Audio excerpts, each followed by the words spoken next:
Shut the f*** up, you little prick. Yeah? Yeah. Go ahead. Come on, get him out of here.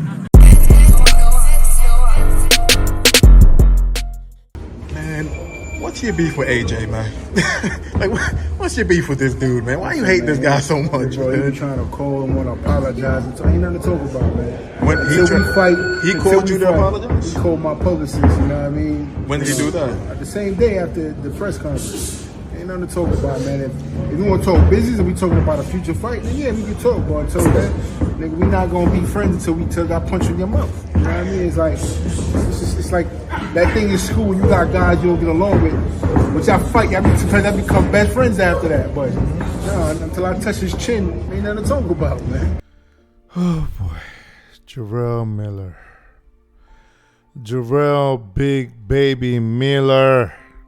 This man is nuts. He has officially lost it if we are to believe Eddie Hearn, and I do not see any reason not to believe him.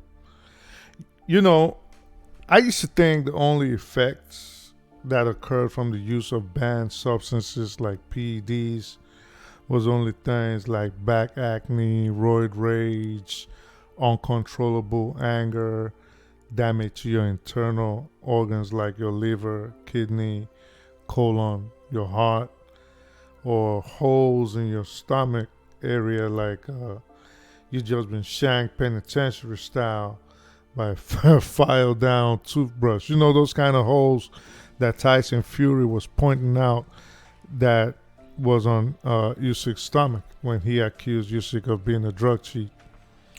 Oh wait, yeah, also I used to think, you know, your penis gets shriveled and you have the growth of C-cup man boobs like they pointed out on Israel Adesanya. I'm not saying they use or they don't use. I'm just saying these are the effects people claimed or people said happens to people that use PEDs and illegal substances. I did not think that another adverse effect of using illegal substances to gain an advantage over your opponent was a sudden surge of immense stupidity activating in the brain area, which, you know, when you think about it, that was really silly of me because it only takes an insufferable bozo to fill his body up with substances that were likely to not only cause an immediate and sudden death, but were one to survive, lead to a miserable existence. I mean, you could go look at, what's his name? The cyclist guy. So it was with shock I greeted the accusation of perennial drug cheat Big Baby Miller by matchroom honcho and, according to the LDBC, Anthony Joshua's PIMP or slave master, Eddie Hearn, that big pharmacy threatened to send people to pull up on him next time he was in New York.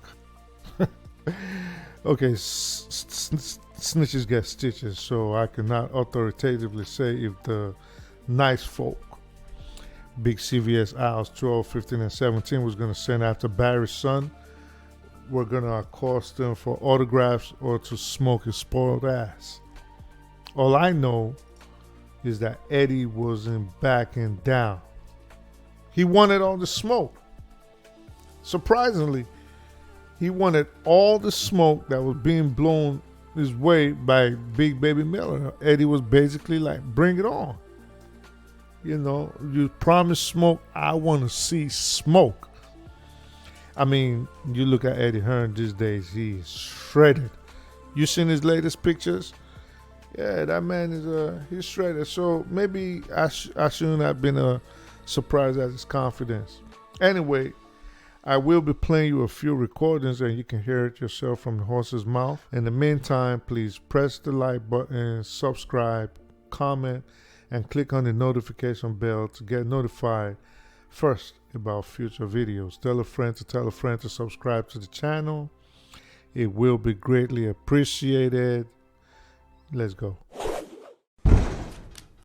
I want to ask you, you spoke yesterday a bit about Jarrell Miller to other people. We didn't speak about it. Just tell us a bit on IFL about what that conversation was that took place between you and Jarrell Miller. it's been said already. He came over to, I can't remember word for word, but it was something like, I walked over. I mean, last time I saw Jarrell, nothing really major happened, and he said, "Oh, you're scared now, aren't you?" I was like, "Excuse me? No. Genuinely, I'm not scared of Jarrell Miller. Don't get me wrong, he could kill me instantly at any moment, but, you know." And he says, "Oh yeah, you're scared." I said, "No, I'm not scared, mate." And he said, "Why didn't you back me like you backed?" I can't remember if he said Conor Benn or Dillian White or whatever. And I said, "Because I don't believe you." I said, "I know what you did, and it's my opinion." And he said, "Next time I'm in New York, you're in New York, I'll have someone pull up on you." And I said, "Either fuck you or go fuck yourself." And then nothing really happened after that, and you know, and I might have said to him, I don't know, but he messaged me actually this week saying, "Oh yeah, like you said that." I said, "Did you say to me, I'll have someone pull up on you in New York?" And he went, "Yeah." I said, "Yeah, and I told you to fuck off or go fuck yourself." And he went, "Oh yeah, okay, uncle." And you know, listen, I don't mind Jarrell Miller, but I still can't have that. Like, I think AJ was very lenient on him. Because what I would have said was, you had your chance, and we all know what you did to try and gain an advantage to beat me. So bye bye. But listen, good luck to him against Dubois. It's a very good fight, and if he wins, and he somehow the public are desperate for that fight, who knows in the future? So if the Saudis suggest that you would reconsider? It's not my choice. It's up to AJ. And then he come back, we're having a bit of a laugh, and he said, more people are talking about us than the fight, which is granted, of course. But and then, you know, I had his people, a couple of people. You know, I said in an interview yesterday, I don't rule out the Joshua fight in the future. It's not part of our plans. That was how this conversation started yesterday with the media. So we'll see. I don't mind Jarrell Miller, but I'm not going to also be two-faced and be like, "Hey, Jarrell," like this is most people in boxing. "Hey, Jarrell, buddy, how are you? Great to see you looking so well, Jarrell. Oh, I'm so excited to see you back in the big time."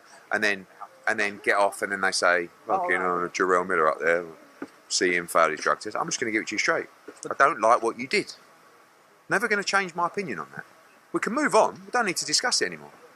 But don't come up to me and have a pop at me, because I'm going to tell you what I think. Would you still make him and AJ? Because you've previously said I'll never work with him again. Obviously now he's on this show that isn't the matchroom show, but it's never my decision. If AJ wanted to fight Jarrell Miller, I would have absolutely no say in that. It's what people don't really understand. AJ is my boss, and I work for Anthony Joshua. If Jarrell Miller beats Daniel Dubois, which I expect him to do, and starts calling out Anthony Joshua, of course that fight gets bigger and bigger and bigger. Now our focus is Otto Wallin, Deontay Wilder. But beyond that, I can't rule out a Jarrell Miller fight.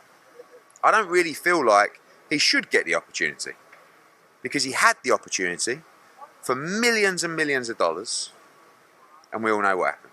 But if AJ wants to knock him spark out, I would oblige. We'll see.